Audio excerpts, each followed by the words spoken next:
the flowering of faith in the light of agape.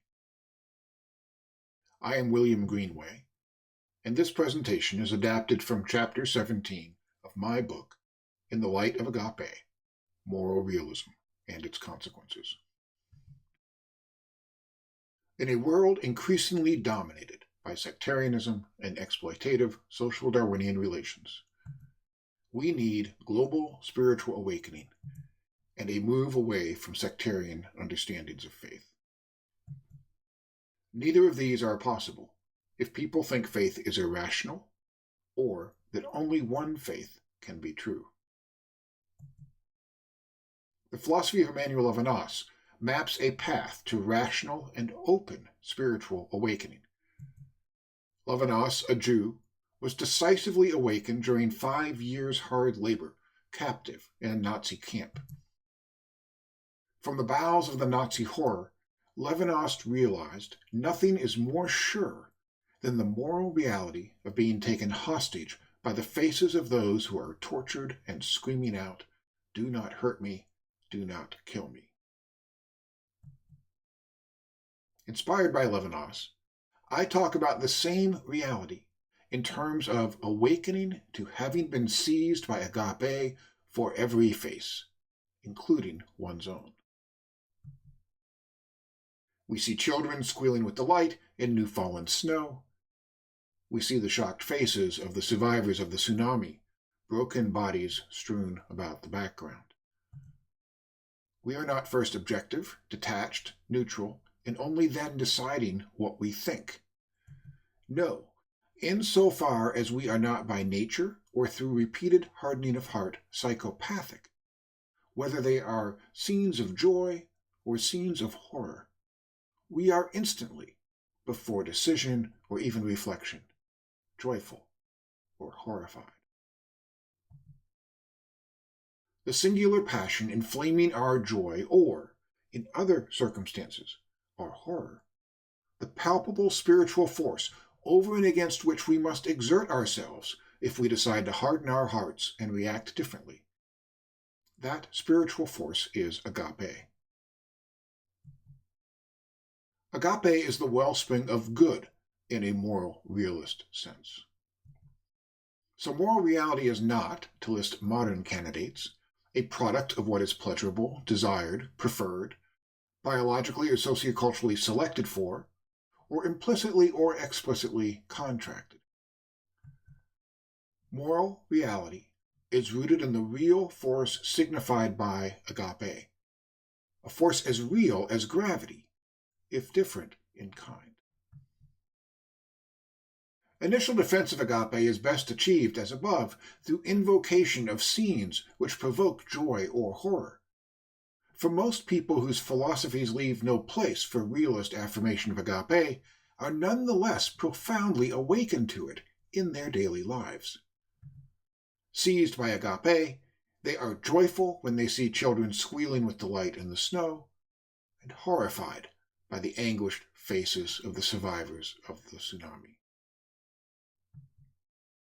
Psychopaths, somehow cut off from agape, do exist, but they are no more an argument against the reality of agape than people who are colorblind are an argument against a difference between red and green. Agape is not irresistible. You can harden your heart. But this is a hardening of heart over and against a reality that manifestly is there. What I am unfolding here as existing, as really there, is a force as powerful, plain, and universal as the force we undergo and signify with gravity or curvature in space-time. This is a powerful argument for the existence of God insofar as God is love. For insofar as God is love, having been seized by agape for every face, is having been seized by God for every face. In this precise sense, God is as real as agape, as real as our joy over children laughing and playing in the snow, as real as our horror over children crying and screaming in the wake of the bombing. Secular scholars have reacted to my argument negatively because of a dogmatic commitment to metaphysical materialism. So they do not believe in God in any sense, and they reject any theory which violates their materialist commitments. Some people of faith worry over my argument because this is not yet their particular God. For instance, agape is a real and intensely personal force, but it is not necessarily a person or triune. To be clear, God may be a person. God may be triune. But those claims lie beyond the scope of my argument for the reality of God insofar as God is love.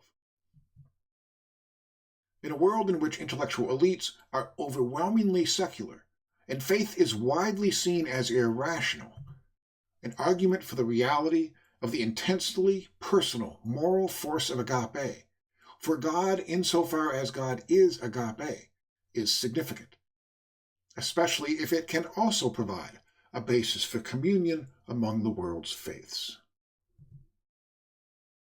But, one might object, does not one understanding of God, or one doctrine of atonement or incarnation, doesn't one have to be right and the others wrong? Perhaps. Or maybe divine reality so surpasses human understanding that no one way of thinking about God or doctrine is adequate. In any case, we should begin from what is most sure. And what is most sure is the reality of God insofar as God is agape. Doctrines do matter, but they matter because the point of doctrine is agape. Good doctrines of atonement are good insofar as they help us receive, understand, and live out agape. Bad doctrines are bad insofar as they cut us off from or lead to violation of agape. To riff on St. Augustine's ultimate test for doctrine, if it's not loving, it's wrong. This wholly reasonable affirmation of the reality of God correlates with a wholly reasonable understanding of faith, where faith does not signify believing despite a lack of evidence, where faith names a wholly reasonable and good existential response to agape, namely, faith is living out surrender to having been seized by agape for every face, including my own. That is, insofar as I do not harden my heart, insofar as I live surrender to having been seized by love for every face, including my own, I am faithful, faithful to God, faithful to agape. Remember that our experience of agape is searingly powerful when we face evils like the Holocaust.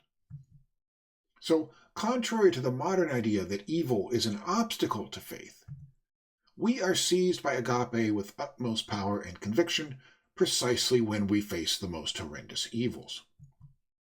Moreover, in surrender to agape, we are filled with urgent motivation to act. If I am seized in contexts of horror, I am horrified and immediately moved to resist. In contexts of joy, I am joyful and immediately move to secure the joy. Since agape, like gravity, is a dimension of reality, it is universal. So, if there is life scattered across the cosmos, then the reality of agape, like the reality of gravity, will be manifest to higher life forms across the cosmos. In Christian vernacular, God is omnipresent. When I consider agape as a universal force, I also think about people who lived along what we call the Mississippi or the Amazon in the days of Isaiah and Micah, people who never heard of Judaism or Christianity. And I think about those who lived in those days along what we call the Yellow River or the Ganges, who never heard of Judaism, just as others across mountains and oceans never heard of Hinduism or Buddhism. When I think about isolated peoples across the earth, And remember that the reality signified by agape has always been as manifest as the reality signified by gravity. I realize that people from all times and places who did not harden their heart would have undergone agape and developed ways to name, understand, and respond faithfully. So it is no accident that the profound but bare description of the undergoing of agape is in accord with the heart of Buddhist, Christian, Hindu, Islamic, and Jewish spirituality, and most every faith tradition on earth. No doubt including spiritualities developed among ancient peoples who lived in what we now call the Americas. Obviously, all these traditions have not used the same words. Levinas used hesed, Buddhists use maitrī, and Confucians use ren. But it is the reality we undergo, not the signifier, which is essential. These different words testify to the same spiritual reality, and the emergence of different words and faith traditions among different peoples is no surprise. Again, agape signifies a cosmic force we primordially undergo, just as we primordially undergo the force we signify with natural motion, gravity, or curvature in space-time. Since we are thinking beings, we immediately think our primordial undergoing of reality.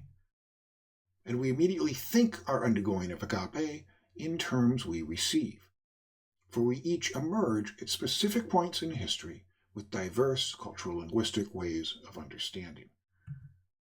For instance, we just happen to emerge as a 3rd century Hindu in what we now call India, as a 9th century Muslim in what we now call Saudi Arabia, as a 15th century Qom in what we now call Argentina, or as a 20th century Christian in New York. If any of us had emerged in a different context, we would think our undergoing differently.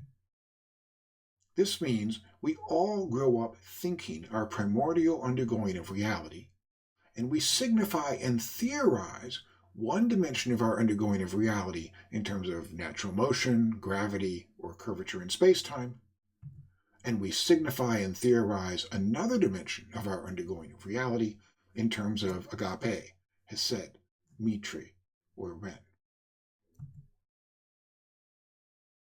Because we all find ourselves thrown into one historic and geographic particularity or another, we will invariably identify as faithful people in terms of a particular community of faith, as Buddhist, Confucian, Haudenosaunee, Jew, Muslim, Sioux, Wiccan.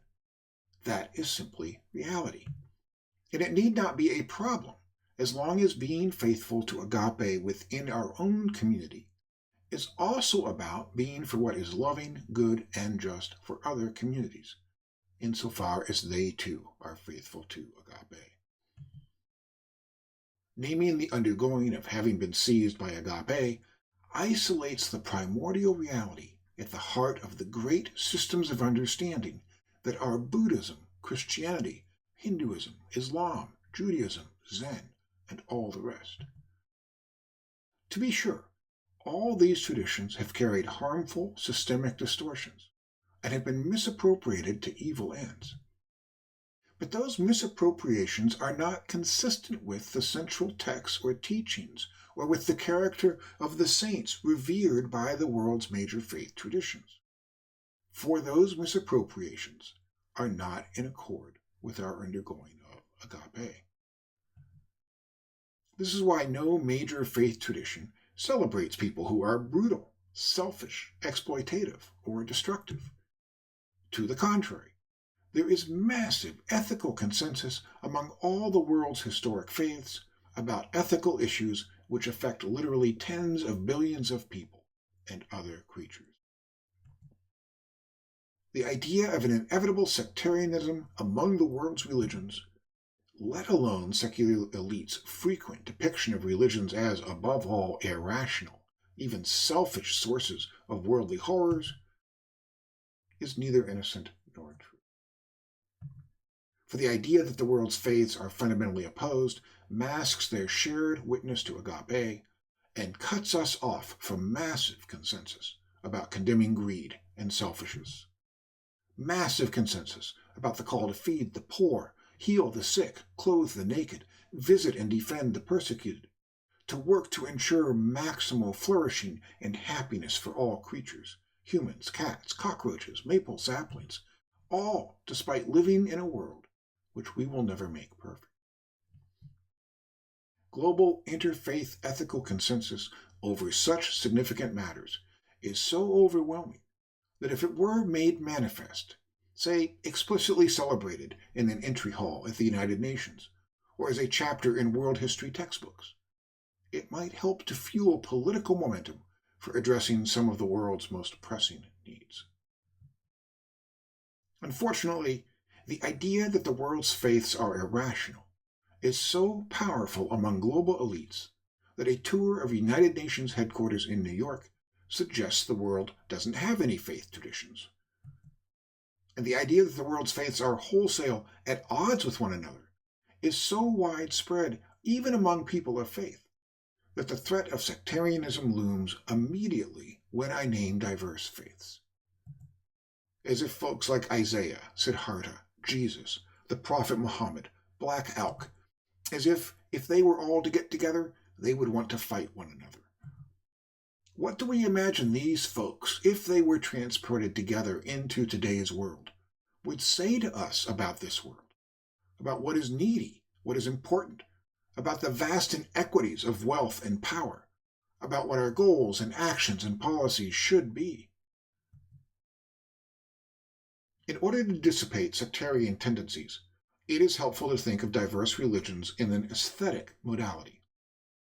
Think of diverse faiths and doctrines the way you think of renowned works of art. We enjoy all sorts of renowned symphonies and songs and paintings and sculptures, and we celebrate the creation of new and different great works of art because of the way in which they enhance our lives. In a similar fashion, we can appreciate the many different ways of organizing community and of affirming life and naming and living in fidelity to agape that we find within and among the world's great faith traditions. We can think of them as great communal poems, written in an attempt to give faithful, complex contour to our understanding of and to open us to agape. While there are glorious differences in the way various faiths interpret agape and order loving lives, diverse faiths agree about the essence of faith being surrendered to agape. So this celebration of diversity does not enable ethical relativism. I think this point can be affirmed within all the great faith traditions, but I will only speak in relation to my own Christian tradition, and suggest that when 1 John 4 says, "If you do not love each other, you do not know God, for God is love," or when Jesus, in the parable of the sheep and the goat, says, "If you see someone in need and you do not help them, you have forgotten God," they speak as one with faith traditions across the globe. There are many areas of ethical disagreement within and among faith traditions. But that should not distract us from an amazing range of consensus which, if acknowledged, this bears repeating, could have profound implications for social programs and political policies of vital significance for billions. In sum, not only are there no wholesale differences among the world's faith traditions, but much of the diversity among the world's faiths should be celebrated because it multiplies ways of living in loving and just community. The same holds for diversity within religious traditions. Just as the reality and potential of agape is richer insofar as it is faithfully expressed in Buddhist, Hindu, Humanist, Islamic, Jewish, Navajo, Wiccan, and other varieties, so say Christianity is richer because it is expressed in an array of Baptist, Catholic, Episcopal, Mennonite, Methodist, Orthodox, Presbyterian, Quaker, and other varieties. Again, there is no space here for ethical relativism. Because the source is agape, there could be no celebration of diversity at any point where any tradition violates agape. At that particular point, a tradition is wrong, and in fidelity to agape, we must condemn and struggle against that particular aspect of that tradition. Obviously, there are enduring ethical disagreements among reasonable and good people, both within and among religious traditions. But again, areas of disagreement over quandary issues should not lead to wholesale condemnation of any tradition, nor detract from the significance of the massive overlapping ethical consensus among faiths about what it is clearly right to do in the light of agape.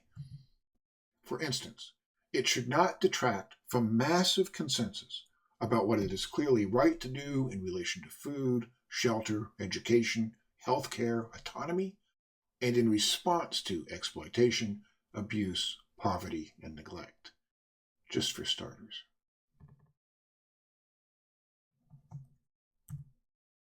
I drew a picture to represent my vision of the relation among agape and the world's faiths.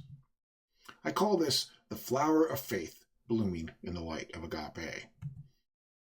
At the center of the flower is the fundamental event of having been seized by the reality of agape. There is no conceptual content, no beliefs, just the raw, blazing reality, the undergoing of which, after the fact, we name and describe in terms of agape, hesed, maitrī, ren. Flowing out from the center, the raw undergoing from which they all blossom, are the petals of the flower, each a different color. Each petal represents a different faith tradition. Here I would include even relatively young traditions like humanism. We should include every tradition with agape at its heart. Again, each petal represents a different faith tradition, each is a different color, and then within each petal there are different hues of color, cobalt, sky, and navy hues of blue, which represent different streams of understanding within each faith tradition. For instance, within the multi-hued petal of Christianity, and overlapping at many points, especially near the center, there would be Catholic, Orthodox, and Protestant hues. And within the Protestant, there would be Presbyterian, Baptist, Methodist, Wesleyan, Arminian tints, all within the petal of Christianity. All these hues increasingly overlap with one another nearer the center of the flower, which signifies the primordial event of having been seized by agape. Likewise with other petals of faith, that is, likewise with Buddhism, Humanism, Hinduism, Islam, Judaism, Latter-day Saints, and Wiccan. All the petals with all their hues, that is, all the world's historic faiths and all their diversity, are rooted in the same undergoing. All are flowering from and are the flowering of agape. So, let us enjoy full confidence in the reality of agape and the reasonableness of faith. Let us live surrender to having been seized by agape for every face of every kind, including our own. Let us take joy in being loved and in loving others. Let us celebrate diverse and faithful ways of embodying agape in our daily lives. Let us live and strive together so that the light of agape might bear fruit across the earth.